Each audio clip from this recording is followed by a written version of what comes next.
उनका उन्होंने कहा जी हमारा कारनामा था, हालांकि उसमें ज्यादा दखल चाइना का है, शायद अमेरिका का भी है, वो नहीं चाह रहे थे फिलहाल हमसे डिफॉल्ट कराएं।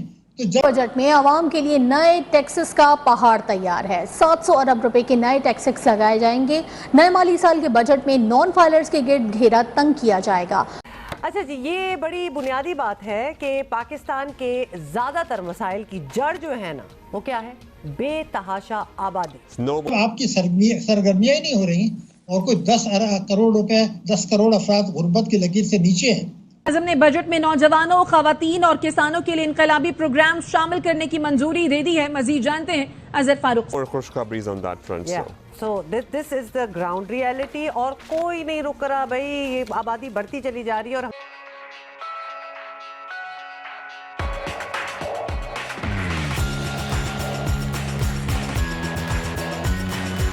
आपको पता है 24 मिलियन 2 करोड़ 40 लाख बच्चे स्कूल नहीं जा रहे। नहीं डॉक्टर साहब, आप डाउट कर रहे हैं कि जी बिल्कुल सही है डॉक्टर साहब, आप ये डाउट कर रहे हैं कि ये जो 0.29% दिखा रहे हैं ये भी नहीं होगी। आप डाउट कर रहे हैं कि फिगर फजिंग हुई है, ये जो फिगर्स हमारे सामने आ रही हैं। लेकिन जो साथ ही साथ सनती शोबे की शरह नमू है वो तो खुद दिखाई भी इन्होंने मनफी में है, यानी -2.9 दिखाई गई है। हदफ था 5.9 का। मेरा सवाल सर आपसे ये है कि क्या हम कर सकते थे, क्या हुकूमत के पास क्या ऑप्शन था या क्या रास्ता था कि ये आज का दिन ना देखना पड़ता है? 1 साल पहले क्या फैसले लेते? बात ये थी कि हुकूमत की पॉलिटिकल विल बिल्कुल नहीं थी, मैं आपको साबित कर सकता हूं, लेकिन मैंने फजिंग का लफ्ज इस्तेमाल नहीं किया कि वो कहेंगे जी ये तो हमारे एस्टिमेट्स हैं मार्च तक के।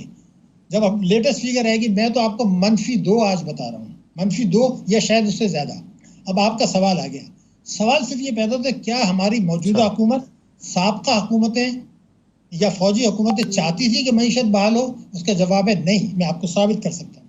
देखिए, सबसे बड़ा मसला एक ये है कि आप इस्लामी जमहूरिया पाकिस्तान में जब $1 बिलियन की किस्त के लिए पूरे मुल्क को हमने नचाया हुआ है, IMF सुबह शाम किसी को सलाम करें पूछता है जी IMF का क्या हुआ।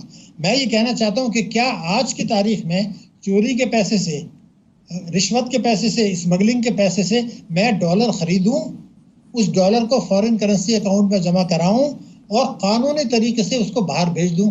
तो अगर 1 साल में 15 अरब ये डॉलर जा रहा है तो मेरा सवाल ये है कि आप किस खुशी में ये इजाजत दे रहे हैं? यानी हुंडी हवाले को तो आप कहते हैं जी मजबूरी है, आप स्मगलिंग को भी कहते हैं मजबूरी है, हालांकि मजबूरी नहीं है, लेकिन कानून ये बदल करने के लिए तैयार नहीं है कि अगर इस्लामी जमहूरिया पाकिस्तान में कोई साहब अपने बच्चों के लिए तालीम की फीस भेजना चाहते हैं, अखराजा ज़रूर भेजें, खुदा न खास्ता बीमार हो गए इलाज मुआवजा ज़रूर भेजें। इन 2 मकासद के अलावा अगर पाबंदी लगा दें कि मार्केट से डॉलर खरीद के आप पैसा बाहर नहीं भेजेंगे तो शायद 10-15, हमें सुप्रीम कोर्ट को बताया गया था 1 साल में 15 अरब डॉलर बाहर गया था, और मैंने जो एस्टिमेट लगाया मैं आपको बता दूं 30 वर्षों में 178 अरब डॉलर बाहर गया है। इसी मेरा अपना तखमीना ये है कि ये एक्चुअली होगा -2। ये आहिस्ता आहिस्ता बताएंगे, अभी जो आपको पता है ये तो प्रोविजनल है, आहिस्ता आहिस्ता इसको ये -2 तक बताएंगे। देखिए, बिल्कुल सूरत हाल वाज़ेह है। ये है, पहली चीज़ तो ये है कि ये जो माली साल गुजरा इसमें हमने इंपोर्ट्स को कम किया है तकरीबन 21 अरब डॉलर, पूरे आपने सरगर्मियाँ मुंजमद कर दी। तो अगर आप 11 महीने की मैं बात कर रहा हूँ, 21 अरब डॉलर की आपकी इंपोर्ट्स कम हो गई, 17 अरब डॉलर 17 आपका तिजारती खसारा कम हो गया, 10.7 अरब डॉलर का आपका करंट अकाउंट डेफिसिट कम हो गया। उसके बाद अगर आप देखें बरामदात में कोई 3.5 अरब डॉलर कमी हो गई। तरसीलात, क्योंकि रुपए की कदर गिर रही थी, हुंडी हवाले का कारोबार उरूज पर था हुकूमत की सरपरस्ती में, तो तरसीलात में कोई 3.5 अरब डॉलर की कमी हो गई। रुपए की कदर जो 204 रुपए थी अब ये 286 पर आ गई, और खुली मंडी में ये 303 और 300, और 2 दिन पहले ये 317 पर थी। अगर आपको इसी तरीके से देखें तो जो तरक्याती अखराजात हैं उसमें 1500 अरब रुपए का इजाफा हुआ। आपने देखा कि जब मईशत बुहरान का शिकार थी तब भी आपने कैबिनेट को एक्सपेंड में एडिशन कर दी। आपकी जो टैक्सों की वसूली है उसमें 500 अरब रुपए कम रहा। उसके बाद अगर आप देखें कि जो तरक्याती अखराजात हैं उसमें आपने 300 अरब से ज़्यादा की कटौती कर दी। तालीम और सेहत का बजट कम रखा। फिर आपने सूबों से जो तवक्कुआत लगाई थी जो कि गलत थी, हुकूमत को पता है कि वो फाजिल बजट देंगे, तो वहाँ तो हुकूमत ही बदल गई। लेकिन उससे कतई नज़र जो उन्होंने फाजिल बजट डिक्लेयर किया था चारों सूबों ने जब आप उसका टोटल करते हैं तो वफाक ने ज्यादा दिया था, यानी पहले दिन से वो बजट जो है ना बोगस था। मगर दूसरी बात बड़ी अहम मैं बताऊं, बजट तमाशा बन गया हमारे यहाँ। ये मैं क्यों कह रहा हूँ, 11 जिस वक्त बजट पेश हुआ जून 2022 में, उस वक्त जो था उसमें उन्होंने कहा कि अफरात-ए-ज़र 11.5% रहेगा, लेकिन मैं आपको बताऊं जून में 21% था जब बजट पेश कर रहे थे, तो वो 38% आ गया। तो उनको भी पता था कि वो धोखा दे रहे हैं कौम को। बजट खसारा आपको पता ही है ना कि उसका हदफ रखा था 4.9, अब वो 7.5% हो गया। तो खाली ग्रोथ का मसला नहीं है, मसला ये था कि आपने सारी तवज्जो रख दी कि सियासी झगड़े, आईनी झगड़े और मईशत को बेहतर बनाने के बजाय कोशिश ये की कि जो गलतियों की वजह से IMF का प्रोग्राम बहाल नहीं हो रहा, तो मईशत को सुकेड़ के डिफॉल्ट होने से बचा लें। और ये हमारे पास आबादी की मुताबिकत से ना तो वसाइल है, this is not rocket science नहीं है, और ना ही वसाइल का बंदोबस्त करने के लिए कोई पैसा है। तो we really have nothing there. और आबादी के लिहाज से पाकिस्तान दुनिया का 5वां बड़ा मुल्क है। और अब आपको पता है ये मरदमशुमारी जो चल रही है, इसका काम चल रहा है पाकिस्तान में, तो मालूमात जो सामने आई हैं, पाकिस्तान की आबादी 24-25 करोड़ से भी ऊपर हो सकती है।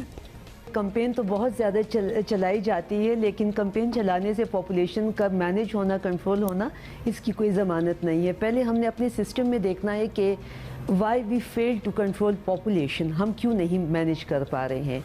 उसमें जो बुनियादी एक सबसे, इसके तो बहुत से रीज़न्स हैं, लेकिन जो सबसे इम्पोर्टेंट रीज़न ये है कि जब डिवोल्यूशन हुआ 2018 में, तो आपने प्रोविंसेस को जो हमने उनको बजट देना था, it was based on NFC award. NFC एक मैथमेटिकल फाइनेंशियल फार्मूला था जिस पे तमाम सूबों को उनको वसाइल दिए जाने थे। उस NFC अवार्ड में हम लोगों ने 88% जो था वेटेज पॉपुलेशन का रखा, यानी जितनी ज़्यादा पॉपुलेशन उतने ही ज़्यादा आपको वसाइल मिलेंगे। अगर अब प्रोविंसेस अपनी पॉपुलेशन को कम करते हैं तो उनको वसाइल भी कम मिलेंगे, उनकी सीट्स इन द पार्लियामेंट भी कम होगी, उनकी सिविल सर्विस में भी सीट्स कम होंगी, और उनको और भी वसाइलों की बहुत कमी हो जाएगी। अगर यही रहा तो आप मुझे बताएं प्रोविंसेस अपनी पॉपुलेशन क्यों कम करेंगे। सो ये एक बुनियादी चीज़ है। इसका इजहार उस दिन प्लानिंग एंड डेवलपमेंट के जो हमारे मिनिस्टर साहब हैं, SN इकबाल साहब ने भी कहा कि दिस इज़ द टाइम कि we should revisit NFC award, कि वो किस पर दिया जाए। और यही वाला इशू था, इंडिया में भी था और ये बांग्लादेश में भी था। उन्होंने क्या किया कि उन्होंने इसका पॉपुलेशन का वेटेज 88 उनका भी बहुत था, तो हम भी इसको उन्होंने कम करके अपना कम करवा दिया, जिसकी वजह से उनके वसाइल और पॉपुलेशन को मैनेज किया जाने लगा। मेरी इसमें ये सजेशन है कि इसमें हम पॉपुलेशन के वेटेज को 88 से कम करके 50 पर ले जाएं, और उसमें और सोशल इंडिकेटर्स डाल लें, यानी वुमेन एम्पावरमेंट, लड़कियों की एजुकेशन एंड फाइनेंशियल कंट्रीब्यूशन कितनी है। दूसरा उसमें यह है कि आपने हमने रीविज़िट करना है अपनी पॉलिसीज़ को, प्रो नेटलिस्ट पॉलिसीज़, यानी मैटरनिटी लीव, जो आपका ट्रैवलिंग का जो पॉलिसी है।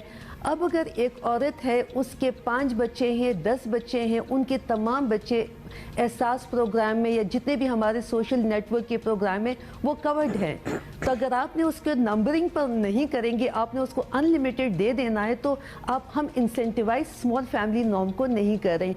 एक तो उन पॉलिसीज़ को हमने रिविज़िट करवाना है, और पॉपुलेशन को हमने लिंकअप करना है तमाम अपने सोशल सेक्टर के प्रोग्राम को।